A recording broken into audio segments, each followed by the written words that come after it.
bayangkan kalau kita ya dari rumah sampai ke masjid ini hanya beberapa menit saja. Kalau Ustadz lebih dari setengah jam satu ya? 1 jam, Masya Allah. 1 jam. Jadi kalau beliau tadi datang jam 4 begitu, berarti beliau dari rumahnya itu udah kurang lebih jam 3 pagi. Ya, jadi Masya Allah. Ya, jadi alhamdulillah beliau bisa hadir di sini, kita bisa mendapatkan siraman rohani, ya kita bisa mendapatkan ilmu dari beliau, yang insya Allah ini akan sangat bermanfaat untuk kita semua. Yang alhamdulillah semoga keberkahan, semoga kesehatan kita selalu doakan untuk Ustadz yang sudah hadir di sini, ya sehingga beliau bisa tetap memberikan ilmunya ya kepada kita semua. Ibu bapak sekalian, insya Allah bahwa kajian pada subuh hari ini merupakan kajian subuh terakhir untuk tahun 2023. Karena pekan depan Pak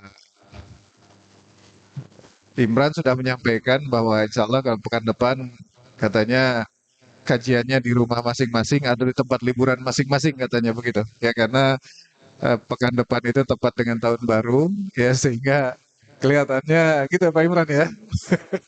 Libur. Bukan libur Pak Imran. Kajiannya di rumah atau di tempat liburan masing-masing begitu. Ya. Jadi insya Allah sama saja kita tadabur ya tadabur liburan begitu ya kita nikmati liburan kita insya Allah pekan depan. Sebelumnya saya ingin melaporkan, saya kira ini hal yang penting.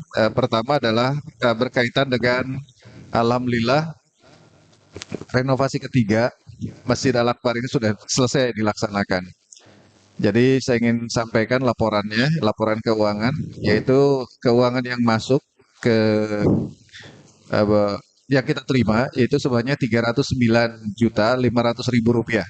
Alhamdulillah dari 70 juta yang kita waktu itu kita launching yang hari pertama dan pada saat itu juga launchingnya pada saat subuh begini ya hari Sabtu waktu itu kita mendapatkan 100 juta berapa gitu. Nah kemudian dalam waktu sekian lama akhirnya kita bisa mengumpulkan dana kurang lebih sekitar 309.500.000. Pengeluaran ya pengeluaran untuk renovasi ruang ibu-ibu yang alhamdulillah sudah cantik sudah rapi gitu dan juga untuk ruangan wing sebelah selatan itu kurang lebih totalnya sebesar 322.482.351 rupiah. Ya jadi eh, itu adalah untuk kebutuhan apa saja. Jadi kebutuhan untuk merapikan, untuk merenovasi, kemudian pembelian AC. Ya karena waktu itu ada satu yang memang dananya masuk, kemudian kita belikan AC, kemudian penambahan daya PLN. Jadi daya PLN sudah kita tambah menjadi 23.000. Ya, jadi cukup untuk hajatan. Kalau Pak Eko mau hajatan siap kita bantu. Sini Pak Eko. Ya, kemudian eh, ada TV, ya, ada TV yang 75 inch. Kemudian itu tidak termasuk TV karena TV di luar karena TV yang 75 inch itu dibelikan langsung oleh para muakifnya. Kemudian juga satu AC juga dibelikan langsung oleh muakifnya. Kemudian juga untuk pembayaran dan lain-lain, terutama memang secara keseluruhan dana yang sudah terserap adalah sebanyak 323.482.351. Jadi kurang lebih, jadi kekurangannya adalah 13.982.351 rupiah. Jadi masih ada kekurangan waktu kemarin. Kemudian saya sampaikan kepada Pak Amin karena Pak Amin yang menyelesaikan ini dan alhamdulillah Pak Amin mengikhlaskan dana sebanyak 13.982.351 itu dan alhamdulillah masjid tidak punya hutang untuk pembangunan renovasi masjid ketiga. Ya, jadi alhamdulillah selesai sudah. Begitu kemudian itu tidak termasuk dengan pembelian satu TV yang 75 inch dan AC satu buah. Jadi demikian Ibu Bapak sekalian, alhamdulillah insya Allah kita siap untuk menerima para tamu nanti pada saat bulan Ramadan. Ya insya Allah dari Lampung kita kemarin sudah hitung-hitung dan Bapak-Bapak kurang lebih sekitar 300 jamaah bisa masuk dalam naungan masjid ini. Kalau misalnya nanti di bulan Ramadan lebih barangkali biasanya sekitar 500-an berarti kita akan tambah dengan kanan kiri ya. Mungkin sebelah utaranya kita akan tambah dengan tenda. Saya kira demikian dan alhamdulillah Bapak sekalian terima kasih atas sedekah subuhnya hari ini, sedekah subuh yang disiapkan oleh Bapak-bapak melalui Pak Eko. Mana Pak Eko? Kapan walimah Pak Eko? Ya. Jadi insya Allah hari ini nasi kuning Pak Eko ya. Ya, untuk keselamatan Pak Eko juga. Nah, mudah-mudahan dipercepat. Saya kira demikian Bapak Ibu sekalian. Terima kasih. Assalamualaikum warahmatullahi wabarakatuh. Silakan Pak. Waalaikumsalam warahmatullahi wabarakatuh. Bismillahirrahmanirrahim. Assalamualaikum warahmatullahi wabarakatuh. Bubur kacang pakai salam, pohon kelapa digergaji. Bapak Ibu yang jawab salam, saya doain cepat pergi haji. Jalan-jalan ke Klender, jangan lupa beli getuk. Kita doain yang nyender biar nggak ngantuk. Alhamdulillah Rabbil Alamin. Wassalatu wassalamu ala hadan nabiyil karim wa ala alihi wa sahbihi wa barik wa sallim. Nahmaduhu wa nasta'inuhu wa nastaghfiruh. Wa na'udzu billahi min shururi anfusina wa min sayyiati a'malina. May yahdihillahu fala mudilla lahu wa may yudlil fala hadiya lahu. Allahumma shalli ala sayyidina Muhammad wa ala alihi wa sahbihi ajma'in. Ma ba'd fa ya ibadallah usikum wa iyya bi taqwallah wa qad muttaqun. Wa anfiqu mimma razaqnakum min qabli an ya'tiya ahadakumul maut fayaqula rabbi laula akhartani ila ajalin qarib fa asaddaqa wa akun minas salihin. Shadaqallahul azim wa sadaqa rasulun nabiyil karim wa ala dzalika minal syahidin.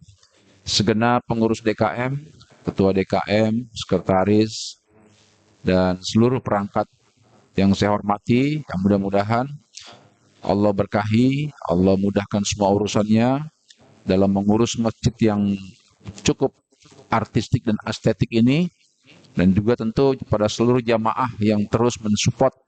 Saya ingat ya waktu saya di sini itu baru launching tuh ya, yang baru 1 juta Pak ya, baru berapa itu, sekarang sudah melampaui 300 juta dan sudah jadi alhamdulillah. Tentu semua ini akan dicatat oleh Allah Subhanahu wa taala sebagai bekal kita di hadapan Allah Subhanahu wa taala ya. Tentu seluruh yang kita berikan itu ada ukurannya Pak ya. Seperti saya bilang tadi, nanti ada penghuni kubur itu yang terkaget-kaget melihat istana yang disediakan oleh Allah Subhanahu wa taala. Kaget dia Pak. Ini istana mewah sekali. Apakah ini surga? Kata malaikat, bukan surga, ini baru DP-nya. DP-nya aja udah mewah tuh. Mewah sekali. Semasa hidupnya dia sering membantu masjid, bahkan tanpa dipinta dia udah bantu, ya kan? Mewah. Ada lagi yang datang Pak, melihat, wah lumayan lah katanya, ini mirip-mirip rumah saya di dunia, mirip-mirip rumah di dunia. Mungkin dia ngasihnya kalau nggak dipinta dia nggak ngasih Pak, itu yang begitu biasanya. Dipinta dulu baru ngasih, dia dapat surganya yang kayak seperti di rumahnya. Ada juga yang masuk ke dalam alam kubur itu, alam barzah itu, yang cuma dapat alas tidur, ada kipas angin sedikit, ada lampunya sedikit ya, kira-kira 20 watt gitu ya. Itu mungkin yang beramalnya sekitar ya di bawah 2 juta lah gitu ya. Di bawah 2 juta gitu ya. Lumayan Pak itu juga itu. Sambil nunggu kiamat kan. Nunggu kiamat, duduk-duduk. Enggak disiksa, alhamdulillah. Ada juga yang datang itu agak gelap sedikit Pak. Ada lampu 5 watt, ada. Lampu 5 watt. Itu biasanya orang-orang yang kalau sholat Jumat tuh ada kotak jalan, dia pura-pura tidur. Pura-pura tidur gitu. Ada.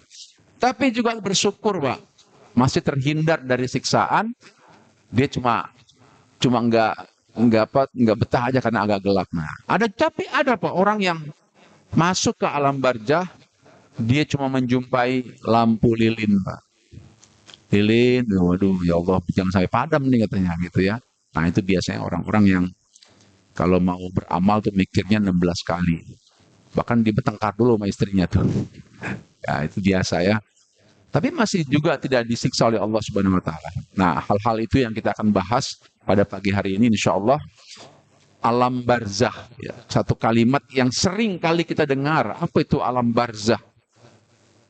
Ya, alam barzah. Barzah itu artinya alam yang sering kita sebut dengan alam kubur. Ada seorang jamaah yang kebetulan seorang penggali kubur itu menanyakan hal ini kepada saya. Ustadz, saya mau tanya, alam barzah itu alam kubur? Iya, ada apa di sana? Enggak ada apa-apa, Pak Ustadz. Saya pernah apa? Ya pernah menggali kubur saya gali lagi. Kubur itu udah masuk orang itu ke situ, saya gali lagi pernah. Karena ada insiden diperlukan oleh kepolisian, saya gali lagi, nggak ada apa-apa di sana. Nah, jadi yang dimaksud dengan alam kubur di sini bukan alam kubur secara fisik, tapi ada satu alam yang disediakan oleh Allah yang namanya alam barzah. Saya ingin kasih gambaran sedikit pada Bapak Ibu sekalian. Alam barzah ini adalah alam yang kejauhannya tidak pernah ada yang mengukur, luasnya juga tidak ada yang pernah mengukur. Yang tahu ketika Rasulullah mengucapkan kalimat barzah, Rasulullah mengakhiri kalimatnya dengan wallahu a'lam bissawab. Hanya Allah yang tahu. Jadi hanya Allah yang tahu. Ada pertanyaan dari sahabat, ya Rasulullah, penghuni-penghuni alam barzah itu apakah bisa melihat kita? Kata Rasulullah, mereka melihat kita dari kejauhan. Kita tidak bisa melihat mereka. Itulah kenapa dalam salah satu tausiahnya, Profesor Dr. Quraish Shihab mengatakan, kalau kita melakukan sesuatu yang maksiat di alam dunia, mereka menderita. Nah, ini yang kita mau bicarakan Bapak Ibu sekalian, peran keluarga terhadap siapapun saudara kita yang sudah sampai di alam barzah, terutama kedua orang tua kita. Baik, kita lihat dulu ya. Belakangan ada orang yang berasumsi bahwa kalau mati nanti saya minta dimakamkan di San Diego Hill, Kerawang. Itu ada yang begitu ya. Belum lama saya ada jamaah tuh begitu juga. Ada juga yang di Al-Azhar ya. Sekarang ada Al-Azhar punya juga kan. Ada teman bertanya, Tad, bedanya apa Tad ya? Kalau saya dimakamkan nanti di tanah kusir dengan di San Diego Hill, apa beda malaikatnya gitu? Saya bercanda sama dia, Pak. Beda, Pak. Kalau di San Diego Hill, malaikatnya keren, baik hati. Bisa begitu Pak Ustadz? Enggak, Pak, bercanda. Yang namanya malaikat tidak kenal itu apa San Diego Hill yang per meternya berapa itu? Dari mulai 2 juta ya, dari mulai 2 juta per meternya sampai berapa gitu. Itu malaikatnya sama, tergantung amal perbuatan kita. Bahkan orang meninggal Pak di masa lalu, orang yang menunaikan ibadah haji, meninggal di kapal laut, maka tidak dimakamkan, tapi dibuang saja ke laut. Sudah selesai. Karena hukum mengubur itu sebetulnya Pak, hukum mengubur itu Pak, supaya jenazah ini enggak bau bangkainya, maka dikubur sudah. Cuma memang tidak boleh dibakar umat Islam itu, ya. Itu sebetulnya Pak. Ya, jadi malaikat itu ada dimanapun adanya, maka perangainya sama. Kalau kita orang beriman, maka malaikat itu wujuhu yauma idin na'imah. Wajahnya senyum sama kita, Pak. Begitu kita datang, dia langsung bilang, ya Allah, Pak Imron, udah saya tunggu dari kemarin. Udah saya tunggu dari kemarin, Pak Imron. Ini udah saya siapin tempat tidurnya. Udah saya siapin ini tempatnya. Untuk menunggu kiamat yang belum datang. Ya. Kalau Pak Agus yang datang, lain lagi, Pak. Mudah-mudahan nggak ada Pak Agus di sini. Nah, ini dia nih orang yang gue tungguin, kata malaikat. Malaikat tuh wujuhu yauma idzin khashi'ah. Wajahnya sangat marah. Ini dia yang gue tunggu. Nah, kita berada pada di mana nih? Pada yang wujuhu yauma idzin na'imah atau wujuhu yauma idzin Khosyi'ah yang mana kita? Itu pilihannya bukan. Kita berangkat dari ceritanya Utsman bin Affan. Ya, kita berangkat dari ceritanya Utsman bin Affan. Aku mendengar Rasulullah itu berkata bahwa liang kubur itu adalah tempat akhir pertama yang kita singgahi. Tempat akhir pertama yang kita singgahi. Jika seorang hamba selamat di kuburannya, maka ke depannya dia selamat. Kalau seorang hamba celaka di kuburnya, maka selanjutnya dia celaka. Jadi Bapak-Bapak sekalian yang sudah berkontribusi di masjid ini nih Pak, mudah-mudahan ini awal yang baik. Dia dikubur kita jadi selamat. Nah, mudah-mudahan besok yang merasa belum ngasih, gue besok mau ngasih. Nah, ya. Jadi kata Utsman bin Affan begitu. Alam barzah artinya alam kubur, tapi alam kubur dengan dimensi yang lain. Ya, jadi dimensi yang lain itu artinya bukan di alam kubur yang di situ. Situ hanya bangkai, Pak. Di situ hanya jasad yang dihancurkan. Tapi alam kubur yang sebenarnya adalah itulah kenapa Rasulullah menggunakan kalimat wallahu alam bisawab. Allah yang tahu, yang disebut dengan alam barzah, ya.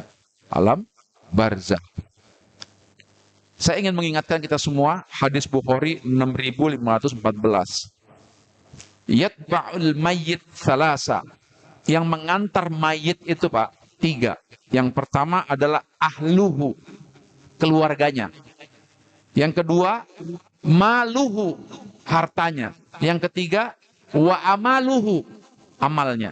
Kata Rasulullah, dari 3 yang mengantar ini, yang pertama, ahluhu, keluarganya. Pulang, Pak. Pulang. Emang ada yang mau nginep di kuburan? Nggak ada, Pak.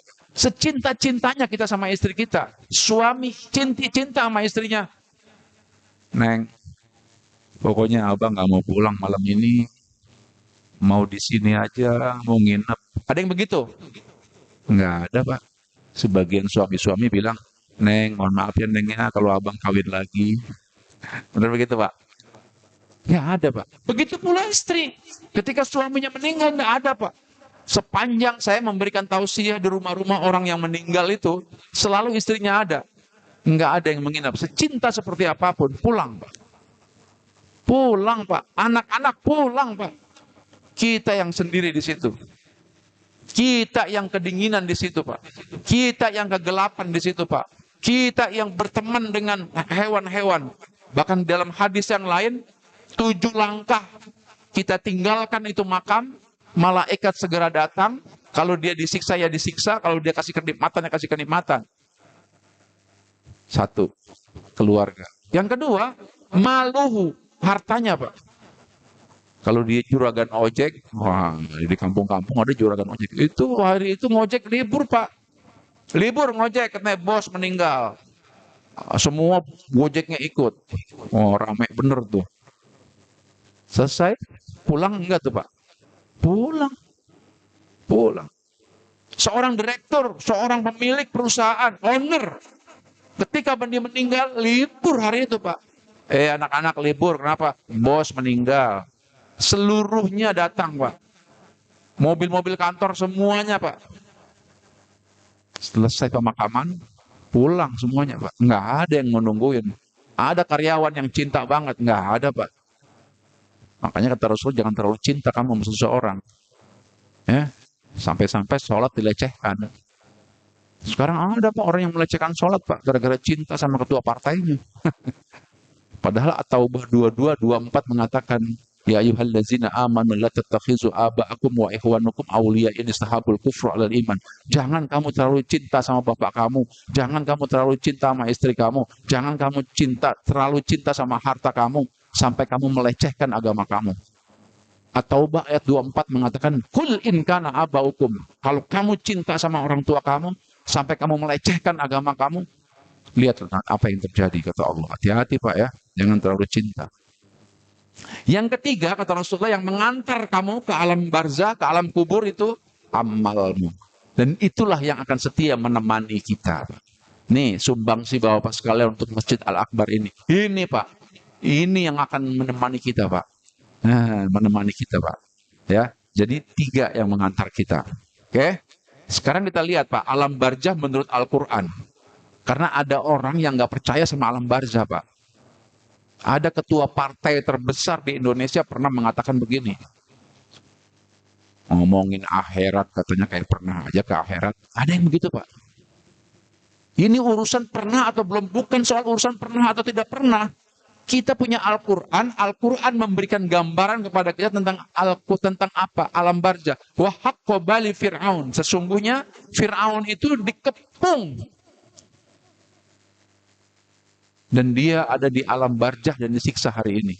Itu jawabannya. Al-Mu'min ayat 45-46. Hadisnya mana? Inna uq'idal mu'min. Jika seorang mukmin telah didudukan dalam kuburnya, kemudian didatangi oleh malaikat, maka yang pertama kali adalah ditanya, siapa nama Tuhanmu? Siapa nama kitab sucimu? Apa kiblatmu dan lain sebagainya. Itu adanya di mana? Adanya di alam barzah. Saya mau meyakini dulu Bapak Ibu sekalian bahwa alam barzah itu dalilnya kuat. Jadi tidak ada lagi yang tidak. Ya, ini. Hatta idza jaa ahadukumul maut qala rabbirji'un katanya. Akan datang kematian kepadamu. Kita kan nggak tahu Pak, kematian itu Pak ya. Siapa tahu Pak Eko duluan, saya belakangan ya kan? Atau saya belakangan, Pak Eko duluan. Atau saya duluan deh, nyolatin Pak Eko. Ya, kita kan maunya belakangan aja Pak, urusan begini nih. Iya kan? Yang pertama kali Pak, buat orang-orang yang berbuat kebaikan itu, famay ya'mal misqala dzarratin khairan yarah, diperlihatkan oleh dia Pak. Nih, amal kebaikan kamu. Makanya kan semua yang dikubur itu Pak, fayaqula rabbi laula akhartani, nyesel Pak, pengen balik lagi Pak. Izinkan aku ya Allah pengen hidup lagi walaupun sebentar aja. Gitu Pak Eko. Dia hidup lagi, pengen hidup lagi nih Pak. Sebentar aja. Nggak boleh kata Allah, nggak bisa. Kenapa? Saya masih punya uang di rumah, pengen saya amalkan katanya. Saya masih punya deposito di rumah, saya pengen amalkan. Cuman dia tidak bisa komunikasi sama kita. Nanti saya akan sampaikan tuh dalilnya. Kalau orang tua kita Bu, Rasulullah pernah ditanya Pak, Bu, Rasulullah pernah ditanya, ya Rasulullah, sebetulnya kondisi orang di alam barzah bagaimana? Rasulullah bilang, sopang. Mereka itu bersop-sop gitu tuh. Kalau ada anaknya menyumbang ke masjid, maka datang malaikat kepada mereka dan mereka memanggil. Misalnya orang tuanya namanya Pak Amran. Pak Amran, mana Pak Amran nih? Saya. Ini anak mau kirim parcel. Betapa bahagianya Pak. Lalu di dalam hadis dikatakan, lalu orang tua itu membanggakan parselnya itu kepada temannya. Alhamdulillah ini anakku mengirim hadiah buat saya. Di dunia ada seorang anak yang hari itu dia melaksanakan ibadah umroh. Umroh pertama buat dirinya. Umroh kedua dia sengaja badalkan buat orang tuanya. Hadiahkan buat orang tuanya. Maka malaikat mencari orang tuanya. Mana? Pak Ismail mana Pak Ismail? Ada apa Pak wahai malaikat? Ini anakmu kirim pahala badal umroh. Alhamdulillah. Bayangkan Pak. Kalau ada seorang di situ yang anaknya maksiat. Yang anaknya tidak pernah berkirim-kirim pahala kepadanya. Apa yang terjadi? Dia akan menangis. Dan orang yang ada di alam barzah itu sopang. Bersop-sop. Lalu bahasa kita Pak. Waduh enak lu ya punya anak soleh. Enak benar ya Allah. Anak saya. Dia teriak. Ya Allah. Aku ingin anakku seperti anaknya dia. Allah bilang. Wala yuakhirullahu nafsan idza jaa ajaluha. Nggak bisa. Sudah waktunya. Di sini bukan lagi waktunya menyesal. Makanya kita setiap hari berdoa Pak. Rabbana hablana min azwajina wa zurriyatina qurrata a'yun waj'alna lil muttaqina imama. Lalu bagi mereka yang tidak soleh, yang tidak taat, yang tidak takwa, wa may ya'mal misqala dzarratin syarran yarah. Diperlihatkan keburukan-keburukannya di alam barzah itu. Lihat kalau waktu kamu korupsi itu. Lihat tuh ketika kamu selingkuh. Lihat tuh ketika kamu diperlihatkan semuanya Pak. Syarran diperlihatkan semuanya. Allah, kita tidak bisa berbuat apa-apa. Taubat sudah selesai. Fi qabri idza qila lahum man rabbuka man dina wa ma. Dan dalam kubur akan ditanyakan, siapa Rabbmu, siapa apa agamamu, dan siapa nabimu. Dan kalimat ini tidak bisa dihafal di dunia ini, Pak. Walaupun kita hafal, di sono belum tentu, Pak. Emangnya debat capres ngapalin baru bisa. Sana enggak, Pak. Kita akan menjawab sendiri kalimat mandrobuka itu. An-Nisa ayat 69. Apakah penghuni kubur saling mengunjungi? Nah ini Pak. Dan barang siapa yang menati Allah dan Rasulnya, mereka itu akan bersama-sama dengan orang yang diberikan nikmat. Jadi Pak, orang penghuni alam barzah itu Pak, saling mengunjungi Bu. Pak, saling mengunjungi. Ini seperti kita sekarang ini, saling mengunjungi. Dalilnya mana? An-Nisa ayat 69. Mereka akan bersama-sama. Yang belum tahu Nabi, kayak apa Nabi Muhammad? Dilihat, saling mengunjungi. Jadi penghuni alam barzah itu ramai seperti kita ini, Pak. Cuma mereka tidak sholat lagi, tidak puasa lagi, tidak haji lagi, tidak. Dan satu lagi, Pak, tidak berkunjung ke rumah kita, Pak. Karena tetangga saya di orang-orang Betawi, Pak, masih punya kepercayaan bahwa yang namanya arwah-arwah itu berkunjung ke rumah. Pok, mau kemana, Pok? Ini mau nyari rokok lisong katanya. Hah? Buat apa? Biasa, bapaknya mau pulang. Begitu, Pak. Ada tuh, masih kepercayaan tuh. Di tempat saya. Biasa, bapaknya mau pulang. Mau pulang. Ah, udah meninggal bapaknya. Ya biasa nih, kalau udah malam Jumat begini mau pulang dia katanya. Nggak ada itu dalam Islam ya. Dalam Islam nggak ada. Idza mata ibnu Adama in qata'a amaluhu min salasin. Apabila mati anak Adam maka putus semuanya, termasuk putus hubungan fisik kita. Ya, diyakini itu. Bagaimana keadaan orang yang beriman ya Rasulullah di alam barzah? Rasulullah bilang orang beriman kuburannya diperluas 70 kali 70 hasta. Diberikan penerangan dan dikatakan kepada mereka, tidurlah. Dia menjawab, aku mau pulang ke rumah untuk memberitahu keluargaku. Tidurlah. Sebagaimana tidurnya pengantin baru. Sebagaimana tidurnya pengantin baru. Saya mau tanya, pernah pengantin baru kan? Waduh, pernah pengantin baru. Artinya kalau di sini dikatakan seperti tidurnya pengantin baru, maka sudah disediakan bidadari, Pak. Sudah disediakan bidadari, Pak. Walaupun di sini beda pendapat. Kata Imam Malik, orang yang menunggu hari kiamat sudah disediakan pengantin baru untuk menemaninya tidur. Kata Imam Syafi'i, belum, tapi di surga nanti. Berbeda pendapat.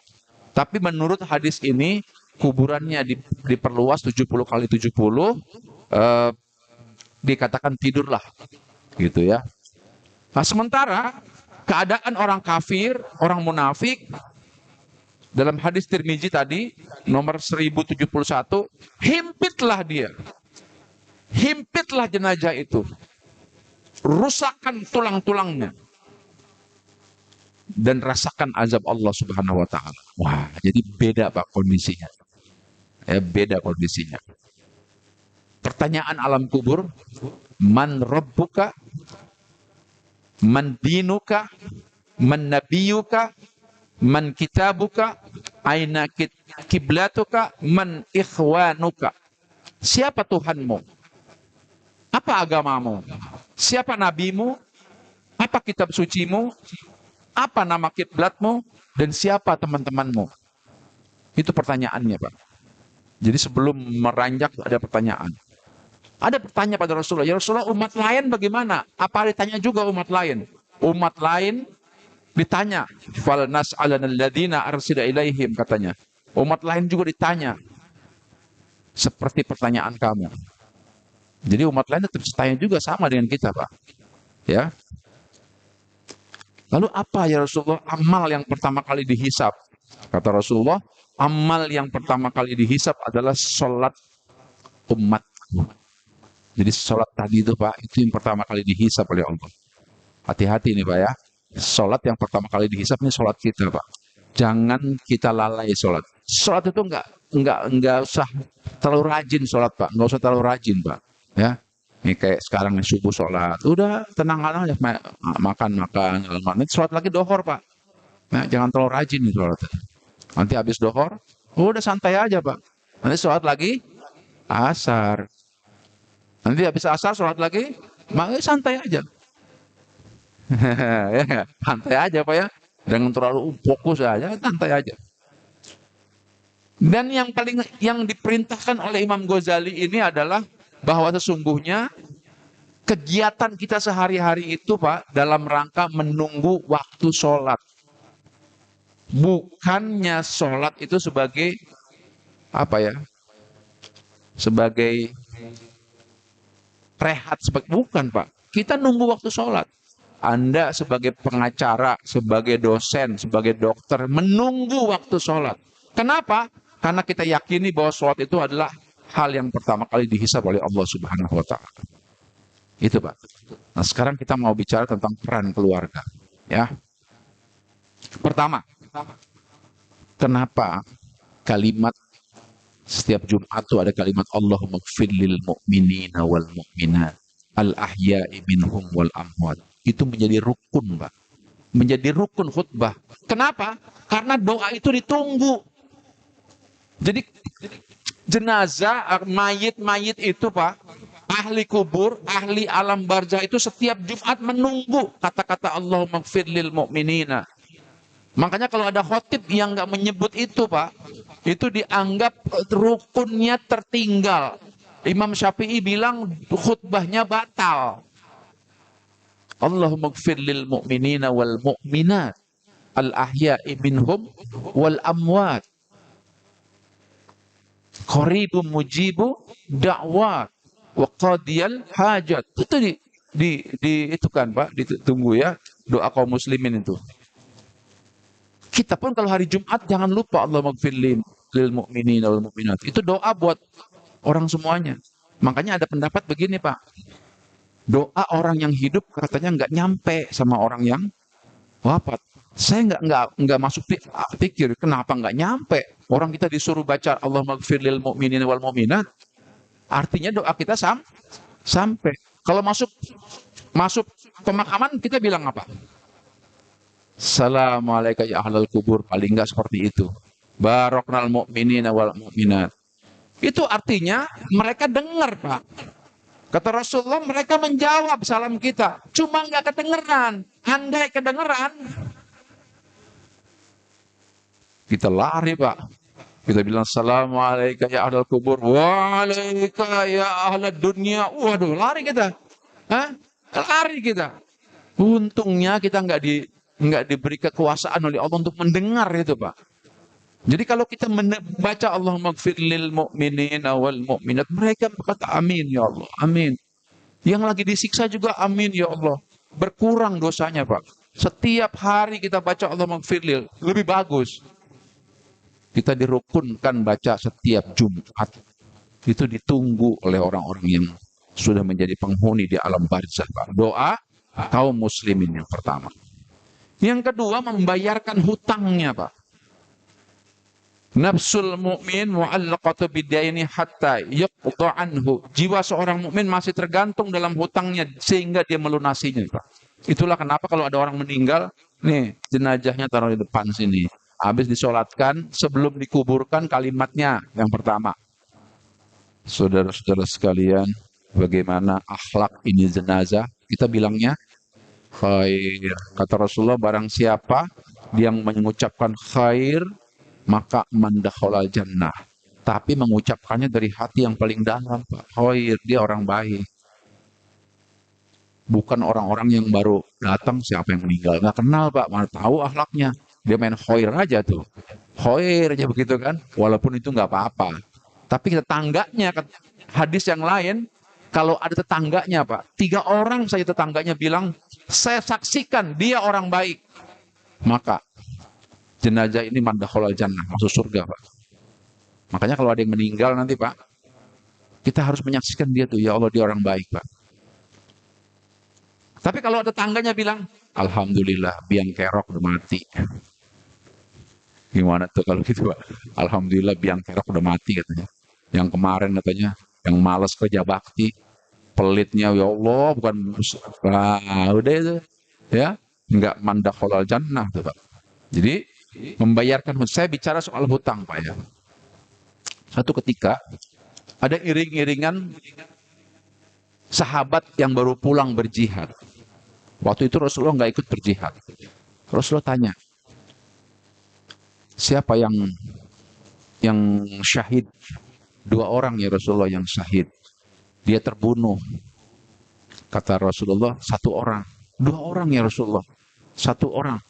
Karena Rasulullah dapat informasi dari malaikat bahwa yang syahid satu orang. Kata sahabat, dua ya Rasulullah. Kata Rasulullah, satunya belum disebut syahid. Wah, kaget sahabat. Kenapa ya Rasulullah? Kata malaikat, dia masih punya hutang. Orang yang mati syahid aja, Pak. Kalau masih punya hutang, dia diklaim tidak mati syahid, Pak. Siapa-siapa? Ada dua ya Rasulullah. Fulan sama Fulan. Kata Rasulullah, orang yang kedua, Fulan. Cari keluarganya. Cari keluarganya. Cek, dia punya hutang nggak? Kata istrinya, iya dia punya hutang. Punya hutang sama siapa, Bu? Mas saya. Punya hutang sama istri, Pak, hati-hati. Hutang sama saya katanya. Ya, hutang apa, Bu? Dia pernah janji sama saya. Kalau nanti lu kira-kira begini, mana maksud? Dia lu kamu ulang tahun, saya mau kasih hadiah. Tiba-tiba keburu mati, Pak. Itu aja nggak bisa masuk surganya Allah Subhanahu wa taala meskipun dia mati syahid. Apalagi hutang sama orang lain. Gimana, Bu? Ikhlaskan aja, Bu. Iya, ikhlaskan. Kata Rasulullah, sekarang dia lagi melenggang masuk surga. Hutangnya nggak banyak sama mas istrinya, Pak. Cuma 2 dirham, Pak. 2 dirham itu kalau uang sekarang 600.000 kurang lebih. 1 dirham itu 300.000. Kalau uang sekarang, perak. Jadi hutang itu Pak, hati-hati Pak. Makanya di dalam Al-Quran, Al-Baqarah 282 itu ayat yang paling panjang Pak. Ayat yang paling panjang itu tidak bicara tentang haji, tidak bicara tentang umroh, tidak bicara tentang Ramadan, tidak bicara tentang zakat, tapi berbicara tentang hutang Pak. 282. Siapa yang punya hutang, catatlah dan saksikanlah. Jangan sampai hutangnya terbawa meninggal. Itulah kenapa jenazah sebelum dikubur ditanya dulu. Kalau ada hutang piutang, tolong kasih informasi kepada keluarga.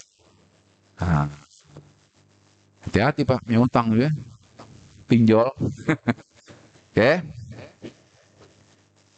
Siapa saja yang berhutang lalu berniat tidak mau melunasinya, maka dia bertemu Allah pada hari kiamat statusnya sebagai pencuri, Pak. Kalau ada orang yang punya hutang tidak berniat untuk mau membayar, dia statusnya seperti pencuri. Hati-hati itu, Pak. Ya, seperti pencuri. Ada yang tanya sama Rasulullah, ya Rasulullah kalau dia punya hutang, dia belum membayar di dunianya, bagaimana? Dia akan jadi orang yang muflis, Pak. Tahu muflis? Bangkrut. Kok bangkrut ya Rasulullah? Iya, karena nanti kalau berjumpa sama orang yang pernah meminjamnya dia uang, dia bayarnya pakai amal-amal kebaikan dia, Pak. Pahala hajinya, pahala umrohnya, pahala semua diberikan. Bangkrut dia, Pak. Nggak punya apa-apa. Hati-hati, Pak ya. Bahaya hutang. Ini saya agak panjang nih hadisnya soal hutang nih ya. Semua orang yang mati syahid akan diampuni kecuali hutangnya. Hadisnya sahih. Muslim nomor 1886. Bahaya hutang. Nah, ya. Oke. Terus siapa lagi yang akan menemani kita di alam kubur? Satu, membaca Al-Quran. Siapa saja man qara'al Qur'ana fastahara fahal khalid. Siapa saja yang membaca Al-Qur'an lalu dia menghafalnya dan menjaganya, niscaya Allah memasukkannya surga, menjadikannya dan memberi syafaat 10 orang dari kalangan keluarganya meskipun semua telah ditetapkan masuk neraka. Kalau ada orang Pak, satu keluarga aja Pak, pinter Quran Pak, itu bisa menolong 10 orang keluarganya Pak. Jadi baca Quran itu Pak jangan pernah berhenti Pak. Pak Ustadz, saya senangnya baca surat Yasin, nggak apa-apa baca Yasin. Pak Ustadz, saya senangnya baca Tabarok, silahkan baca Tabarok. Karena semua ayat-ayat surat-surat dalam Quran itu menolong kita Pak. Pak Ustadz, saya senangnya baca Alif Lam Mim, silahkan. Ada yang sholat Pak, Allahu Akbar, wah bacanya panjang. Kalau kita senang nggak apa-apa. Tapi kalau jamaahnya senep, nah seneng sama senep beda Pak. Nah sholat di sini nih, imamnya panjang bacaannya. Orang di belakang masih, oh, gua kapok gua sembahyang di sini kayaknya nih. Imamnya panjang. Ada imam di belakang. Allahu Akbar. Ghairil maghdubi alaihim waladdallin. Amin. Bismillahirrahmanirrahim. Yasin. Wah panjang nih. Allahu Akbar. Alhamdulillah. Yasin Allahu Akbar. Alhamdulillah. Boleh. Boleh. Satu ayat itu Pak. Ayat kedua. Bismillahirrahmanirrahim. Alif lam mim kata jamaahnya alhamdulillah. Dzalikal kitab wah. Ayat keduanya panjang ya. Ini imam main-main ya. Oke Pak ya, membaca Al-Qur'an. Ada seorang sahabat bertanya pada Rasulullah, Rasulullah, mujizat Al-Quran itu buat orang yang ada di alam barzah seperti apa? Mujizat Al-Quran yang ada untuk orang yang ada di alam barzah adalah Al-Quran itu akan menjelma menjadi manusia dan akan menemani dia sepanjang menunggu hari kiamat. Ditemani Pak. Ditemani Pak. Imam Malik mengatakan yang menemaninya, kalau dia laki-laki, dia perempuan yang menemaninya. Kalau dia perempuan, dia laki-laki menemuinya. Nah itu Pak ya, baca Quran Pak ya. Qadha puasa. Walaupun ini masih berbeda pendapat Pak.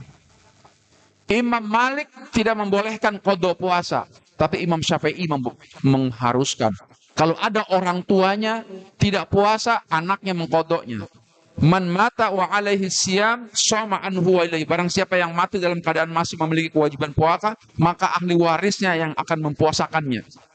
Jadi anaknya nih Pak, Bapak waktu dia meninggal nggak puasa ini 3 hari, udah saya yang menggantikannya. Boleh kata Imam Syafi'i, atau membayarkannya dengan membayar fidyahnya. Boleh Pak. Pilih aja mau ganti puasa, mau bayar fidyah. Makanya Pak kalau ada orang tua sakit, hitung berapa lama dia nggak sholat, berapa lama dia nggak puasa. Jangan didiamkan. Hitung Bapak nih. Almarhum ibu saya dulu, saya hitung Pak. 15 hari ibu saya tidak melakukan sholat. Karena tidak bisa apa-apa sudah. Selama 15 hari itu Pak, saya kodokkan sholatnya. Kata Imam Syafi'i boleh, Imam Malik bilang nggak boleh. Kalau tidak kodokkan sholatnya, kita bayarkan Pak, fidyahnya. Ya, fidyahnya kita bayarkan. Diganti Pak. Ya, ini peran keluarga Pak. Kita jangan sampai membuat orang tua susah. Membayar nazarnya Pak. Nazar. Inna ummati matat awalaiha nadri. Jadi sungguhnya ibuku telah meninggalkan dunia namun dia memiliki nazar. Nazar itu Pak sesuatu yang diucapkan.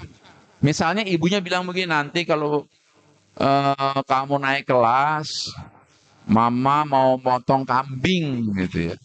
Anaknya udah naik kelas, mamanya terlanjur sakit. Maka nazarnya Pak wajib ditunaikan, nazarnya itu. Dan nazar itu beda sama kurban Pak. Kalau kurban kita sunnah makan daging kurban, tapi nazar kita haram makan dagingnya Pak. Misal saya, ini kemarin duluan lama nih di tempat saya ada tuh. Waduh, nih nyate nih Bang. Iya Pak, Haji, nyate nih kita. Alhamdulillah nyate nih katanya. Nah, ini nyate ada acara apa nih? Saya Pak Haji, saya lagi najar. Najar apa? Kalau proyek saya gol, saya mau motong kambing nih. Oh, alhamdulillah. Yang proyek siapa? Proyek saya. Nah, dia lagi makan kambing. Dia Bapak nggak boleh makan dagingnya. Haram makan. Hah, haram Pak Haji. Iya. Nazar Pak, nggak boleh. Eh, yang salah nih Pak. Ini ilmu fikih nih. Jadi kalau kita bernazar, ya, nazar, misalnya motong kambing atau motong ayam, kita tidak boleh ikut makan dagingnya. Kecuali kurban, kecuali akikah Akikah, kurban kita sunnah makan dagingnya. Tapi kalau nazar kita nggak boleh, biar orang lain aja yang makan. Nazar. Nazar itu seperti dam. Dam, haji, umroh, nggak boleh kita makan daging. Ya. Jadi kalau ada ibu kita bernazar, najarkanlah. Amal jariah. Nah, ini amal jariah, Pak. Nih Bapak duduk nih di sini, sebentar lagi sholat sunnah suruh. Ini amal jariah yang pahalanya terus ngalir sama orang tua kita. Peran kita, Pak, untuk orang tua kita ini nih, Pak. Makanya kata Nabi Muhammad, umatku nanti paling banyak itu di surga. Amin. Umatku paling banyak di surga nanti, Pak. Ya Rasulullah, kenapa? Karena amalnya nggak pernah berhenti. Semeninggal kita, nanti ada anak kita yang masih duduk di Masjid Al-Akbar ini, masih sho'um, masih qiyamul lail, masih macam-macam dia lakukan ibadahnya, terus mengalir buat orang tuanya, Pak. Ini makna dari idza matal insan dan qata amaluhu wa min salasin. Apabila mati anak Adam, putus semuanya kecuali 3. Yang pertama sedekah jariah, sedekatun jariah. Yang kedua ilmu wal manfaah, ilmu yang bermanfaat, anak yang soleh. 3 itu, Pak. Ada yang tanya sama Rasulullah, ya Rasulullah, saya nggak punya keturunan ya Rasulullah. Saya nggak punya anak, gimana ya Rasulullah? Kata Rasulullah, kau angkat anak lain supaya nanti bisa mengalir pahalanya kepada anak. Itu, Pak. Jadi Pak, jangan bersedih hati yang tidak punya keturunan, ya. Oke ya. Sedekah untuk si mayit. Nah, saya mau terangkan 2 perspektif, Pak, ya. Ini di masyarakat kita ada perbedaan, Pak. Perbedaan NU dan Muhammadiyah soal sedekah untuk si mayit. Padahal dua-duanya itu mempercayai hadis ini nih, Pak. Hadis 2756 Bukhari. Inna Sa'd bin Abda radhiyallahu an, sesungguhnya ibu dari Sa'ad bin Ubadah radhiyallahu an, Sa'ad bin itu sedang berada di sampingnya. Wahai Rasulullah, sesungguhnya ibuku telah meninggal, sedangkan aku pada saat itu berada di sampingnya. Apakah bermanfaat jika aku menyedekahkan sesuatu untuknya? Kata Rasul, bermanfaat. Nah, antara NU sama Muhammadiyah itu berbeda pendapat, Pak. Kalau orang NU itu ketika meninggal, maka dia melakukan ritual 3 hari, 7 hari, berapa lagi? 40 hari, 100 hari. Ada yang haul, ya. Apakah itu sampai? Kata Imam Syafi'i, tidak sampai. Kata Imam Syafi'i, Pak. Tapi Imam Hambali bilang sampai. Sampai. Kan kamu kasih sedekah buat orang. Kan kamu kasih sesuatu buat mereka. Mereka baca Quran. Sampai. Tapi kata Imam Syafi'i, yang nyampe itu wakaf. Makanya orang Muhammadiyah, nah ini di Indonesia ini apa pendapatnya, harusnya NU itu kan mengikuti mazhab Syafi'i.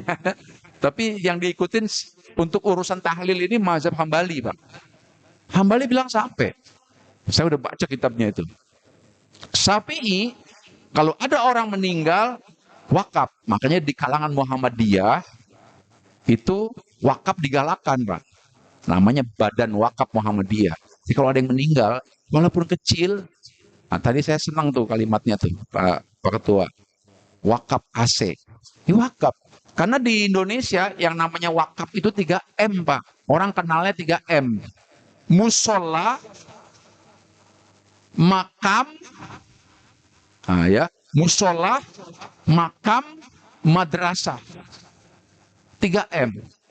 Padahal Al-Quran wakaf.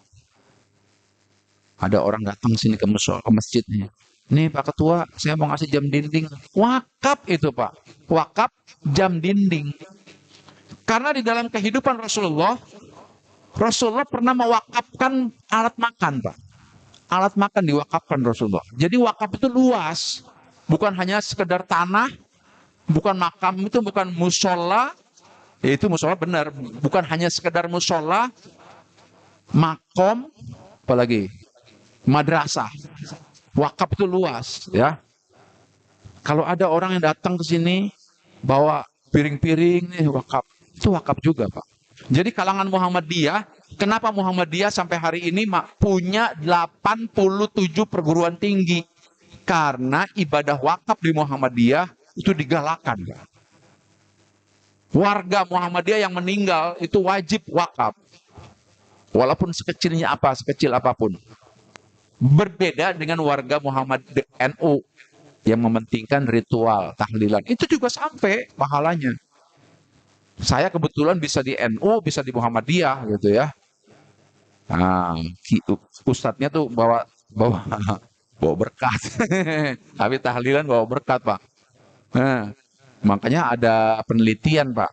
Ada penelitian sebagian besar kiai NU sakitnya diabetes. Nah, diteliti sama teman saya di rumah sakit IRC itu, Pak. Kenapa nih kiai NU kok penyakitnya diabetes? Kenapa nih? Ternyata setelah diselidiki, Pak, itu kalau malam pulang tahlilan dia langsung makan rupanya. Oh, berkat itu, Pak. Itu, langsung makan berkat. Itu paling diabetes, Pak. Banyak memang begitu, Pak. Kiai saya dulu, Pak, meninggalnya diabetes. Gus Dur meninggalnya diabetes. Semua ternyata diabetes karena memang dapat dapat apa? Dapat berkat. Berkat itu berasal dari berkah, ya. Bahkan kalau orang kaya, Pak, itu tahlilannya setiap hari itu. Bila perlu 40 hari setiap hari itu. Ah, cuma di kalangan NU saya merasakan jadi tidak adil tuh, Pak. Kalau orang yang meninggal orang kaya, wah ini dia nih orang kaya nih. Rame, Pak. Yang sholat jenazah rame, Pak. Rame. Karena pada saat Allahumma la tahrima ajroh itu tuh ada yang keliling, Pak. Bagian amplop. Nah itu. Keliling bagian amplop ada. Nah, giliran yang meninggalnya tuh tukang sampah, Pak. Nah, cuma Pak RT, ketua DKM, kayak itu. Pak, yang meninggal, Pak. Maaf, Pak. Saya lagi ada kerjaan di kantor, Pak. Pergi. Pak, maaf, Pak. Lagi saya mau rapat. Macam-macam tuh, Pak. Tapi kalau orang yang meninggal nih, orang kaya, Pak, kagak usah diumumin, Pak. Nggak usah diumumin, langsung datang semuanya. Kadang-kadang begitu. Kenapa? Karena memang itu kondisi budaya seperti itu, ya. Itu saya hadapi lah itu ya. Oke.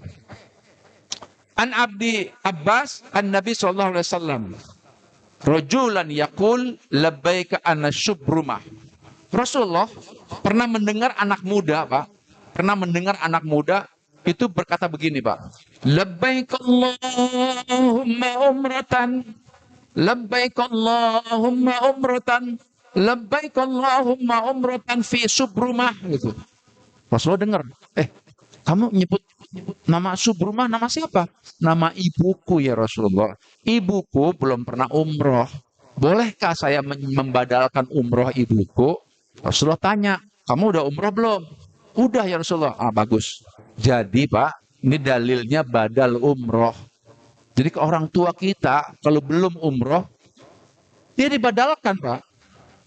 Saya kalau bawa jamaah umroh nih, kalau umroh pertama udah selesai, saya bilang sama jamaah, siapa yang mau membadalkan umrohnya, di umroh yang kedua atau umroh yang ketiga, silahkan buat orang tuanya. Sampai ya Rasulullah, sampai kata Rasulullah. Maka orang tuamu akan berbahagia. Ingat, kehidupan orang di alam barzah itu sopang-sopang. Mereka berbaris-baris. Kalau kita kirim, apalagi yang belum haji, ada badal haji namanya, Pak. Murah, Pak. Badal umroh itu cuma 2,5 juta. Saya kalau mau berangkat umroh selalu ada yang nitip, Ustaz, tolong badal umrohkan orang tua saya. Oh iya, iya Pak, insya Allah.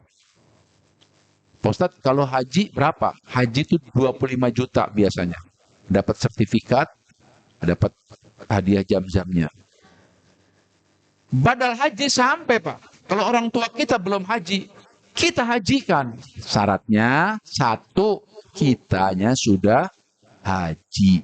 Oh, jangan belum haji enggak. Tapi kalau badal umroh, bisa tuh Pak. Karena kita kan umroh pertama ambil umroh keduanya buat orang tua. Sampai itu Pak. Ya. Mencatat harta waris. Nah, jangan lupa Pak. Mencatat harta waris. Jadi yang terbaik itu harta dicatat. Ya, dicatat. Jangan sampai tidak dicatat. Lihat tuh Al-Baqarah 282. Pak Ustadz, bagusnya waris itu dibagikan sebelum meninggal apa sesudah meninggal? Dicatat itu maksudnya dibagikan sesudah meninggal. Yang disebut dengan harta waris itu adalah harta yang kita tinggalkan dan dibagi setelah meninggal. Kalau sebelum meninggal dibagi boleh, boleh juga, nggak apa-apa. Apa-apa, Pak. Laki-laki dapat dua, perempuan dapat satu. Kok nggak adil, Pak Ustadz? Iya, memang begitu syariatnya. Tapi ingat buat yang laki-laki, ada kata-kata wa asyiruna bil ma'ruf, kau berbuat baiklah sama yang sedikit itu. Kebetulan yang sedikit itu juga kebetulan adik kita perempuan. Adik kita perempuan ngontrak lagi. Ya, kita bantu, Pak. Jangan dibiarkan sedikit, ya.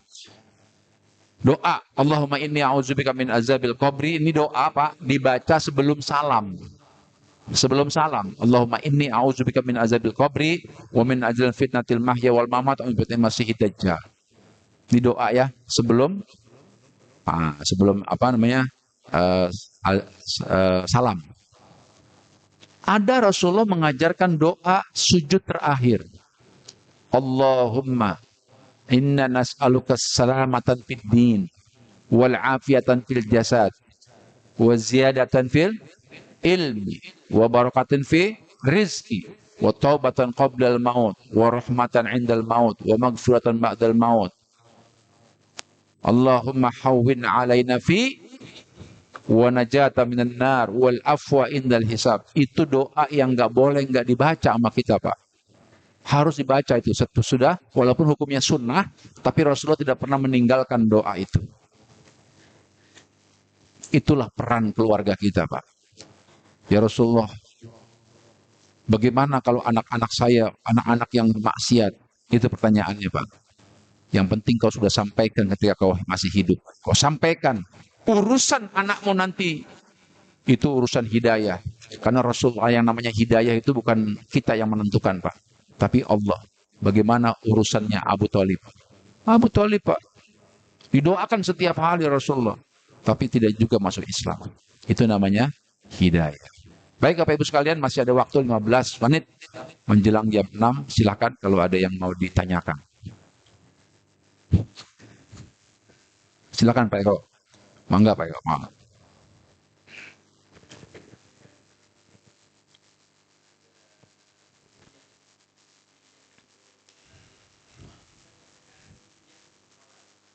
Iya. Yang saya maksud pokoknya bukan fidyah tadi, kifarat. Ya, kifarat.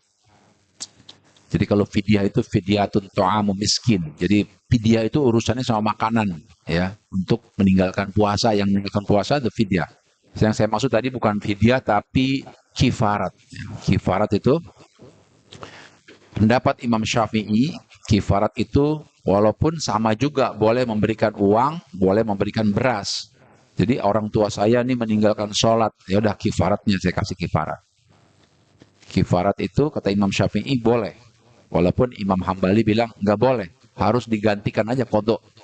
Kita orang tua mengkodoknya bapak saya ini, ya. Sama, Imam Syafi'i boleh membolehkan mengkodok sholat kita, Pak. Ya, kita ini udah merasa baru sholat usia kita di usia ke-50 baru sholat. Sementara dulu sering meninggalkan sholat, kata Imam Syafi'i, kita boleh mengkodoknya. Mengkodoknya setiap habis sholat dohor lagi. Ada imam Jarkashi namanya zaman dulu.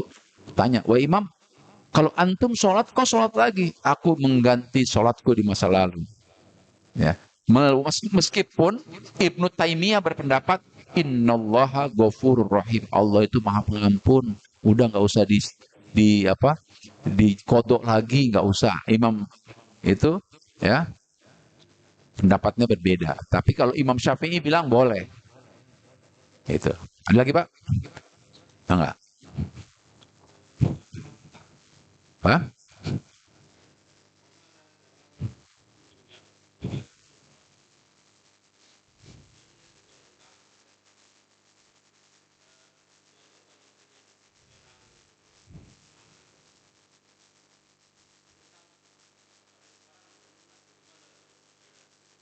Hutangnya jatuh kepada istrinya, tapi boleh dibayar juga. Orang lain, keluarganya, ya, ya. Belum lunas itu ada dua alasannya, Pak. Yang pertama memang sengaja nggak mau dibayarin, ya. Sengaja nggak mau dibayarin, menderita orang tuanya di sana, Pak. Sengaja nggak mau dibayarin. Ada orang tuanya belum haji, Pak. Belum umroh.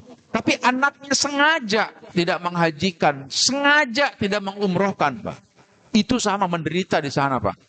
Padahal di sini orang tuanya udah meninggalkan segala macam, meninggalkan kontrakan, meninggalkan deposito, meninggalkan tapi belum juga dibadalkan haji, belum juga dibayarkan hutangnya, menderita di sana, Pak.